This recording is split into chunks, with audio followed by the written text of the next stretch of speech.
Welcome back once again to sports floor. ताज़ा तरीन खबर देख लिया आपने, बड़ी अनफॉर्चुनेट खबर है। पाकिस्तान को बांग्लादेश के हाथों क्लीन स्वीप हो गया, और क्लीन स्वीप भी ऐसा जो काफ़ी अनफॉर्चुनेट है। दोनों टेस्ट मैचेस में भारी मार्जिन से पाकिस्तान को शिकस्त दी है बांग्लादेश ने। पहले मैच में 10 विकेटों से हमने शिकस्त खाई है, दूसरे मैच में 6 विकेटों से हमें बांग्लादेश ने हराया है। क्या बैटिंग डिपार्टमेंट, क्या bowling department, even fielding department में भी बांग्लादेशी टीम ने पाकिस्तान को पूरी तरह से आउट क्लास किया है। शानदार कैचेस पकड़ते हुए नजर आए बांग्लादेशी फील्डर्स, इन फील्ड में भी आउटफील्ड में भी बड़े ज़बरदस्त डाइविंग एफर्ट्स बांग्लादेशी फील्डर्स के सामने नजर आए।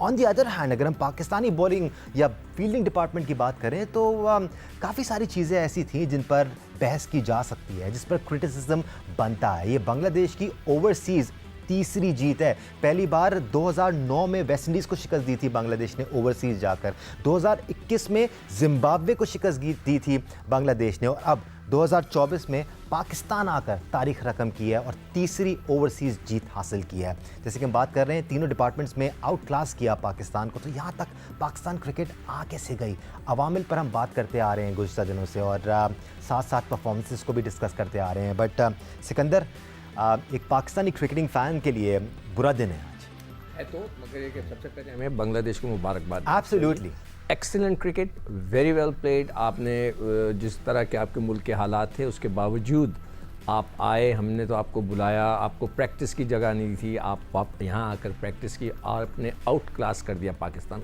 आउट क्लास बगैर किसी शक के।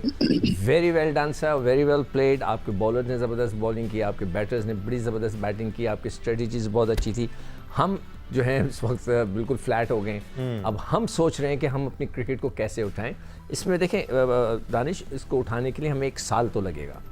ये सीज़न तो हमारा सेटल्ड हो गया कि क्या होना है क्या नहीं होना। 3 साल से सिकू भाई आप यही कह रहे हैं? मैं तो कह के थक गया कि domestic cricket, domestic cricket, domestic cricket, domestic cricket लिख कर देकर आ गया। उसके बावजूद भी वनडे क्रिकेट करा रहे हैं। बड़ी साहब, इससे पहले कि हम क्रिटिसिज्म की तरफ बढ़े हैं, हम पाकिस्तान की कोताहियों का जिक्र करें। जैसे सिकू भाई ने कंग्रेचुलेट किया, तारीफ तो बनती है बांग्लादेश की। दोनों टेस्ट मैचेस में 8 इनिंग्स की अगर आप बात करें, हर इनिंग में पाकिस्तान को आउट क्लास किया उन्होंने। इवन दो जब पाकिस्तान ने रन लगा दिए थे उसके बाद भी जिस तरह उनकी स्ट्रैटेजी थी खेलने की, जो अप्रोच थी, वो बहुत कमाल की थी। बटी साहब, दानिश, इसमें कोई शक नहीं है कि बांग्लादेश ने तीनों डिपार्टमेंट्स में पाकिस्तान को आउट क्लास किया। बल्कि इस टेस्ट मैच में एक नई हिस्ट्री क्रिएट हुई है। 1887 के या 86 के बाद ये पहला मौका था कि किसी टीम के 30 रन के अंदर अंदर 6 आउट हुए और वो फिर टेस्ट मैच जीतने में कामयाब हुई। और बांग्लादेश के जो हालात थे, उनके प्लेयर्स के पास प्रैक्टिस की सहूलत नहीं थी। फिर शकीबुल हसन, जो उनका जो पॉलिटिकल बैकग्राउंड था, जो उनके मामलात थे, ड्यूरिंग फर्स्ट टेस्ट मैच उनके खिलाफ FIR कट गई वहां पर। लेकिन आप देखें, उन्होंने शायद अपने दिमाग से उन चीज़ों को निकाल दिया, वो सिर्फ क्रिकेट पे फोकस थे। फिर उनके बोर्ड ने, वहां पर भी बोर्ड में तब्दीली हुई, लेकिन बोर्ड ने बहुत इंटेलिजेंट मूव की और शकीब को कहा कि भाई हम इस टेस्ट मैच के बाद फैसला करेंगे। फिर जब पहला टेस्ट मैच पिंडी में बांग्लादेश जीत गया तो शांतो ने, मुशफिकुर रहीम ने, सारे सीनियर प्लेयर ने शकीबुल हसन के लिए ट्वीट्स किए कि भाई ये हमारा एसेट है, इस वक्त हमें क्रिकेट पे फोकस करने दें। तो बांग्लादेश को इसमें कोई शक नहीं कि बहुत ज़्यादा क्रेडिट जाता है। जिन हालात में वो मुल्क गुजर रहा था, वो पाकिस्तान आए और पाकिस्तान को मतलब टोटल आउट क्लास कर दिया। मेरे ख्याल में अब हमारे पास अल्फाज ही नहीं है कि बांग्लादेश की इस हिस्टोरिक जीत को डिस्क्राइब कर सके। बिल्कुल, उनके सीनियर प्लेयर्स जैसे को भाई जिम्मेदारी के साथ खेलते हुए नजर आए। उनके जूनियर प्लेयर्स में जो यंग प्लेयर्स हैं, जैसे नाइद राना है, उनके अंदर वो जोश नज़र आया। हसन महमूद ने 5 विकेट्स हासिल की इस इनिंग्स में। सो नए प्लेयर्स वो खिला रहे हैं तो वो कॉन्फिडेंस का मुजाहरा कर रहे हैं। हमारे नए प्लेयर्स में कॉन्फिडेंस की कमी नज़र आ रही है, सीनियर प्लेयर्स में जिम्मेदारी की कमी नज़र आ रही है। जिस तरह लिटन दास ने सेंचुरी स्कोर की दूसरी इनिंग्स में और फिर प्रेशर एक्सर्ट किया पाकिस्तान टीम पर, उसी किस्म की जिम्मेदारी मोहम्मद रिजवान से, सलमान अली आगा से भी एक्सपेक्ट करते हैं। बट अनफॉर्चुनेटली वो चीज़ हो नहीं रही। आपने बहुत अच्छी जो बात की है इस वक्त कि जो सीनियर खिलाड़ियों ने रिस्पॉन्सिबिलिटी ली, ये बहुत इंपॉर्टेंट होता है। देखें, ये मिक्स एंड मैच चलता है। ये नहीं होता कि जी यंगस्टर आ गए तो तबाही फेर देंगे, भाई सीनियर खिलाड़ी हैं तो नहीं। ये जो स्टैट चल रहे हैं ना सिकू भाई, ये थोड़े से डेंजरस हैं पाकिस्तान क्रिकेट के लिए कि रिजवान ने मान लिया 2 मैचेस में 294 रन बनाए, यू कैन से कि भाई 98 की एवरेज से उन्होंने रन स्कोर किए हैं, आप कैसे उनको क्रिटिसाइज कर सकते हैं? मैच हार गया पाकिस्तान, दोनों तारीख रकम हो गई है यहाँ पर। नहीं चाहते तो वो खड़े रहते, जिस तरह का अभी मैं देखे ना उनके स्टैट्स देख रहा हूँ कि मुशफिक रहीम ने 216 रन किए, मगर उसकी एक वैल्यू है, मैच बनाया, वैल्यू क्रिएट की उन्होंने, उसको मैच को अपनी जो स्कोर पासा पलट दिया, हाँ विनिंग उसके अंदर चेंज कर दिया। उसके बाद लितिन दास, वो भी पुराना खिलाड़ी है, 194, उन्होंने भी ज़बरदस्त रन्स किए। मेहदी जो कि एक ऑलराउंडर है, ऑफ स्पिनर है, वो भी पुराना है, ये नहीं है कि नया है, सीनियर खिलाड़ी, उसने भी रन्स किए, 155 उसने भी कर दिए। तो ये वो लड़के, सीनियर लड़के, जब आप टीम को लेकर चलते हैं तो जूनियर खुद ब खुद ऊपर लेकर आते हैं। और यंगस्टर्स के अंदर मैं तो नाहिद राना को कहूँगा कि उसकी शक्ल में उनको एक ज़बरदस्त किस्म का बॉलर मिला। आप उसको लुक आफ्टर करें बांग्लादेश, उसकी फ़िटनेस का ख्याल रखें, उसको जैसे वर्कलोड वगैरह उसका चेक करके रखें। ये नहीं कि हर जगह बेचारे को खिला दें, हर जगह खिला दें, तो वो एक एसेट होगा बांग्लादेश के लिए। भट्टी साहब, हम सीनियर्स की बात कर रहे हैं, उनके यंगस्टर्स की बात कर रहे हैं, पाकिस्तान क्रिकेट टीम पर ओवरऑल हम काफ़ी तनकीद भी करते आए हैं। शान मसूद की भी हमने पिछले 1 घंटे में बात की, बट पाकिस्तान क्रिकेट किस सिम जा रही है, ये चीज़ समझ नहीं आ रही है। हम अगेन निटी ग्रिटी में इन्वॉल्व हो जाते हैं, हम सीरीज़ में शिकस्त खा जाते हैं, लेकिन हम ग्लोरीफाई करते हैं अपने प्लेयर्स की परफॉर्मेंसेस को। क्या यही वजह है कि हम अब बांग्लादेश के हाथों क्लीन स्वीप देखने में मजबूर हो गए? देखें दानिश, इस शिकस्त में जहां पाकिस्तान क्रिकेट टीम का, क्रिकेटर्स का, पीसीबी का कसूर है, वहां हमारे मीडिया का और फॉर्मर क्रिकेटर्स का भी कसूर है। देखें, हम लोग भी बाज़ दफ़ा किसी को बहुत ज़्यादा ऊपर उठा देते हैं, बाज़ दफ़ा बहुत लोगों को नीचे लेके आते हैं। तो अब मीडिया को भी देखें, अपनी लाइन ड्रॉ करनी होगी कि हर वक्त क्रिटिसिज्म जो है, तनकीद बराए तनकीद नहीं, तनकीद बराए इस्लाह होनी चाहिए। तो मीडिया आप देखें, बाज़ दफ़ा जिस तरह अभी आप जो रिजवान के स्टैट्स बता रहे थे, 298 में से 171 की एक ही इनिंग्स है। उसके बाद 50 जो उन्होंने बनाई, उसमें भी वो अच्छा खेलने के बाद उन्होंने टांग निकाल के खेला और आउट हो गए। तो मेरा ख्याल में ये अब सब जो स्टेक होल्डर्स हैं, हम लोग, हमारे स्टेक ज़रा कम हैं, फॉर्मर क्रिकेटर्स चूँकि वो खुद भी क्रिकेट से वाबस्ता रहे। लेकिन दानिश, अब पाकिस्तान क्रिकेट की कहानी आज की कहानी नहीं है कि हम 2-0 हार गए। आपने बिल्कुल थोड़ी देर पहले जो बात की, हम 3 साल से बेतहाशा हमने दर्जनों प्रोग्राम कर दिए, लेकिन ना वहाँ पर किसी के कान पे जूं रेंग रही है, ना हमारी क्रिकेट बेहतर हो रही है। लिहाजा अगर अब इस क्रिकेट को खड़ा करना है तो फिर दयानतदारी से अक्रॉस द बोर्ड फैसले करने होंगे। सिर्फ बाबर आजम को निकालकर पाकिस्तान टीम खड़ी नहीं होगी। मेरे ख्याल में अगर कोई वाकई ख़राब खेल रहा है, चाहे वो बाबर आजम है, चाहे मोहम्मद रिजवान है, चाहे शान मसूद है, चाहे शाहीन शाह है, फिर उसको ड्रॉप होना चाहिए। लेकिन अकाउंटेबिलिटी का एक क्लियर कट प्रोसेस हो, एक लाइन ड्रॉ हो। ये नहीं कि एक लड़के को आपने एक इनिंग्स की या एक टेस्ट की परफॉर्मेंस में बाहर कर दिया और बास को आपने 16-16, 18-18 इनिंग्स दे दी, उसके बाद भी वो टीम में बरकरार रखे हुए अपनी जगह। वैसे तो सिकंदर बख्त, हम मुतादिद इशूज़ पर बात कर चुके हैं, लेकिन एक इशू जिस पर आप बारहा बात करते हैं और इतनी बार हम वो इशू डिस्कस कर चुके हैं कि अब ऐसा लगता है कि रेपिटेशन हो रही है। और क्या ही हम एक ही बात बार बार करते रहते हैं, वो ये है कि हमने प्लेयर्स को लार्जर देन लाइफ बना दिया है। We made them bigger than the game.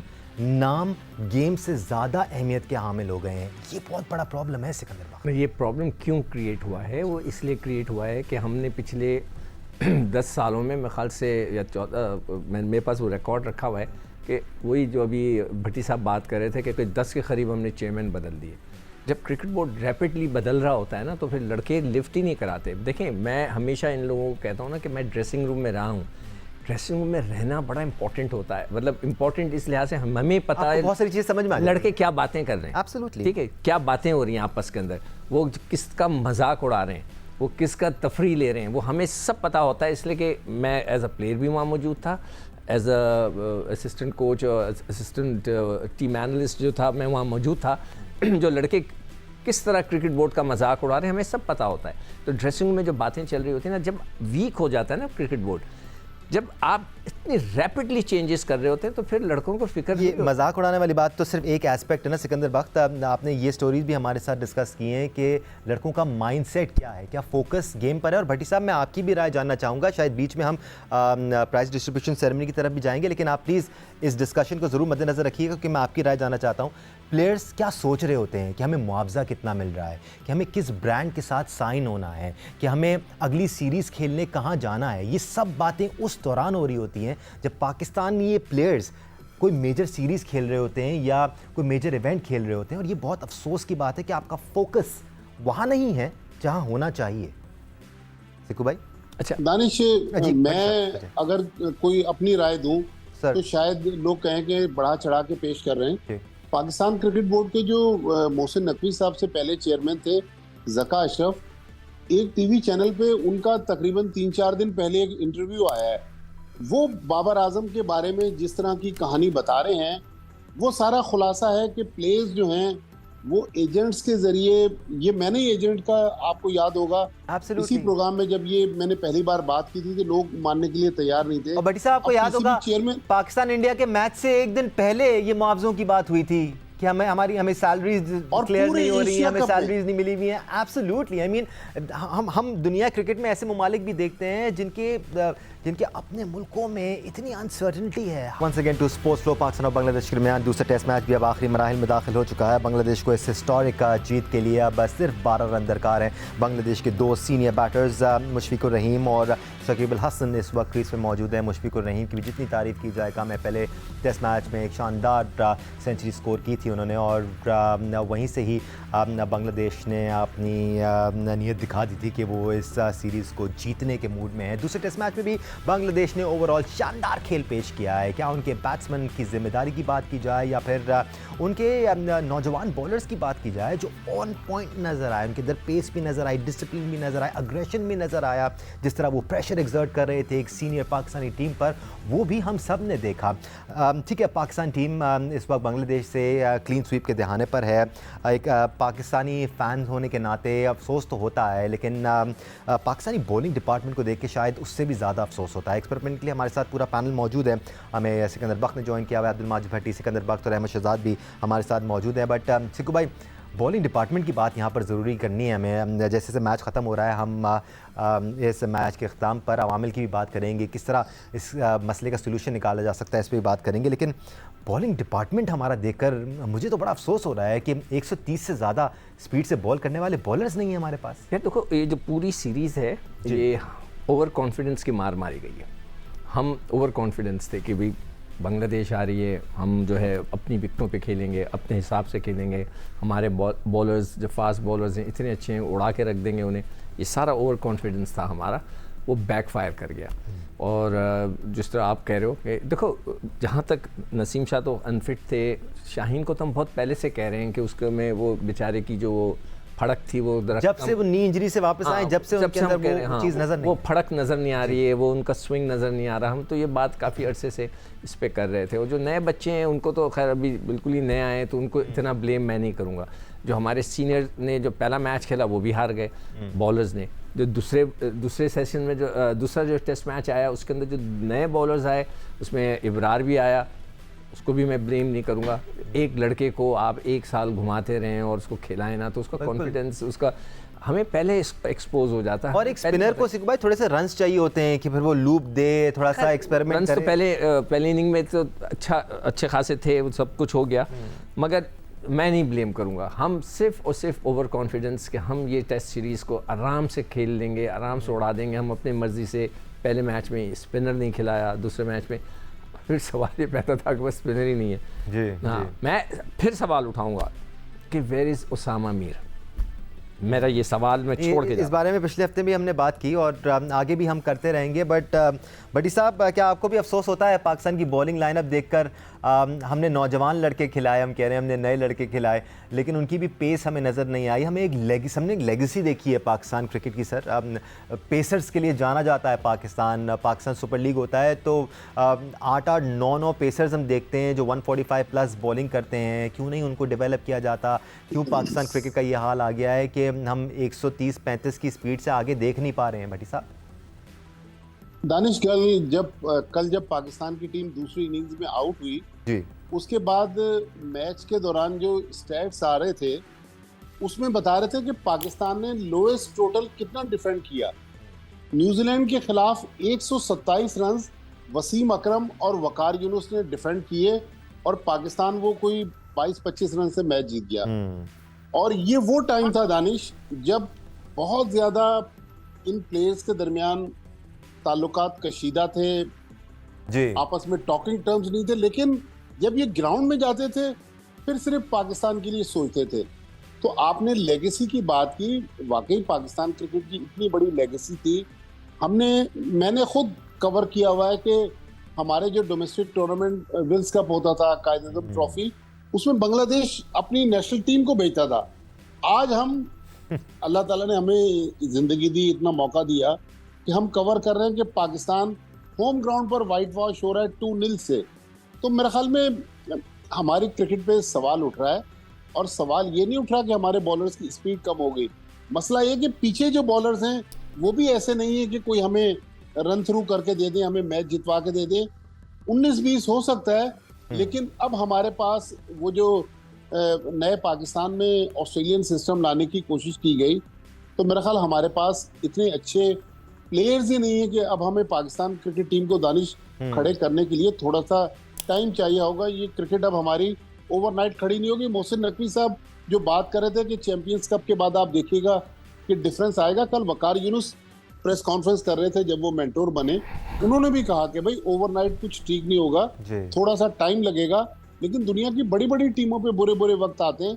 मुझे याद है इंग्लैंड को बांग्लादेश ने मार दिया 2015 के वर्ल्ड कप में, ठीक है, एडिलेड में, लेकिन अगला वर्ल्ड कप इंग्लैंड की टीम ने जीत लिया 2019 में। एब्सोल्युटली। भट्टी साहब, पाकिस्तान के पेस डिपार्टमेंट को किसकी नज़र लग गई है, इससे मुतालिक हम याहिया हुसैनी से भी बात करेंगे, लेकिन यहाँ एक ब्रेक लेने का टाइम हो गया है। Stay with us.